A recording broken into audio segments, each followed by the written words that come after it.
Assalomu alaykum hurmatli Fors tili Buxoro kanali kuzatuvchilari. Yangi darsimizni boshlaymiz. Ushbu darsimizda fors tilida yil, oy va kunlarning ifodalanishi haqida ma'lumot beramiz hamda shu darsda berilgan matnni o'qib chiqamiz. Fors tilida yilni ifodalash uchun gapning boshida birinchi sol so'zi keladi va sol so'zidan keyin o'sha yilni anglatayotgan miqdor son keladi. Bir narsani boshda ta'kidlash kerakki, o'zbek tilida yilni anglatadigan son bu tartib son bo'lib hisoblanadi, lekin fors tilida bu miqdor son bo'ladi. Ya'ni deylik, hozir O'zbekistonda 2026-yil deydigan bo'lsak, 26 deymiz. Ya'ni bu tartib son bo'ladi. Fors tilida esa shuni go'yoki 2026 yil deb aytiladi. Hozir shuni ko'ramiz. Ya'ni gap boshida sol kelyapti, keyin 2026 bu bo'ladi. Sole 2026. Ya'ni mana shuning o'zi 2026-yil degan ma'noni anglatadi. Eronda ham milodiy ham hijriy taqvimlar amal qiladi. Ya'ni dunyoviy ishlar uchun milodiy taqvimdan foydalaniladi. Islomiy diniy marosimlar, hayitlar uchun hijriy sana amalda bo'lganligi uchun ular ham hijriy ham milodiy taqvimni ishlatishadi. Shunga ko'ra yilning oxirida yo milodiy yo hijriy so'zlari berilishi mumkin. Mana bu yerda ko'ramiz. Sole 1448 hijriy bo'ladi. Ya'ni agar yil hijriy bo'ladigan bo'lsa, qator oxirida hijriy so'zi, milodiy bo'ladigan bo'lsa, mana bundoq milodiy deb yozib qo'yiladi. Mana milodiy deb yoziladi agar milodiy bo'lsa. Ya'ni buni qaytib o'qiymiz. Sole 2026 milodiy, ya'ni milodiy 2026-yil bo'ldi. Endi hozir hijriyda 1448-yil shuni yozdik. Ya'ni Sole 1448 hijriy, ya'ni hijriy 1448-yil bo'ldi. Bu yil haqidagi ma'lumot edi. Endi oyni ko'radigan bo'lsak, bugun nechinchi sana deyiladi.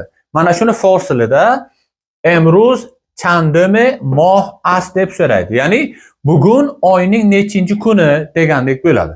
Javobi emruz 24 juye ast. Ya'ni bugun 26-iyul bo'ladi. Endi keyingisi hafta kunini so'rashda, bugun haftaning qaysi kuni degan so'roq gapni fors tilida emruz che ruzi ast bilan ifodalaydi. Ya'ni emruz che ruzi ast bugun haftaning qaysi kuni degani. Masalan, bugun haftaning juma kuni bo'lganligi uchun javob beramiz. Emruz jum'e ast. Ya'ni bugun jumadir deb aytdik. Endi esa darsligimizning 91-betidagi faslho va ruzho matni bilan tanishamiz. Faslho va ruzho. Yek sol murakkab az chand fasl ast. Bir yil necha fasldan iborat? Yek sol murakkab az chahor fasl ast. Bir yil 4 fasldan tashkil topgan. Nomi faslho az in g'aror ast. Bahor, tobeston, poyiz va zemiston.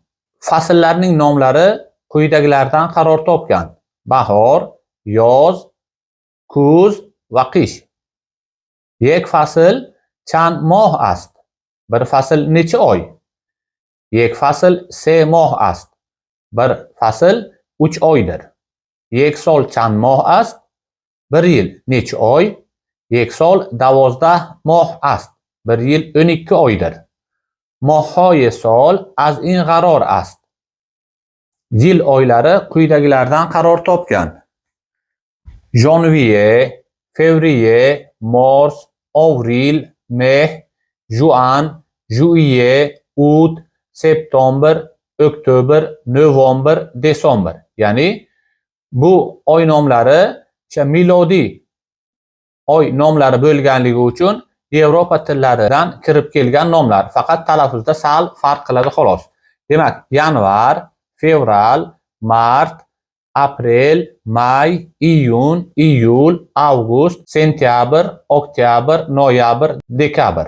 Yek hafte haft ruz ast. Bir hafta 7 kundir. Ro'zهای hafte چنینند. Hafta kunlari quyidagicha: shanba, yakshanba, dushanba, seshanba, chorshanba, panshanba, jum'a. Qavs ichida odini degan, ya'ni hafta kunlari quyidagilar degandan keyin shanba, yakshanba, dushanba, seshanba, chorshanba, panshanba, jum'a.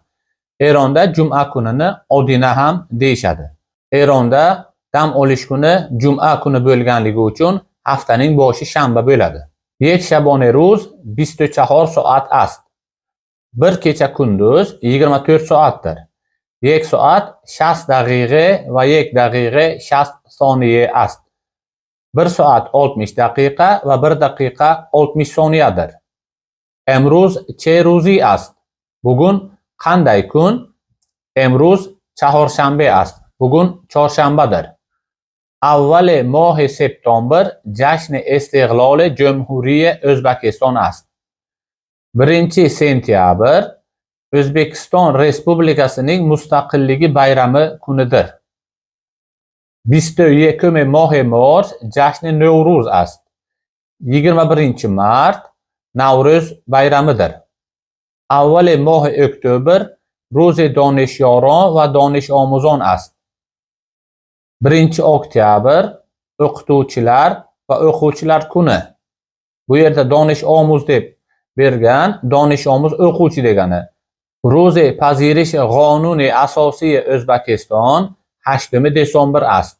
O'zbekiston konstitutsiyasi qabul qilingan kun 8-dekabrdir. Demak, matn bilan tanishib o'tdik. Hozir matnning pastida berilgan lug'atlarni ham taqdim etamiz.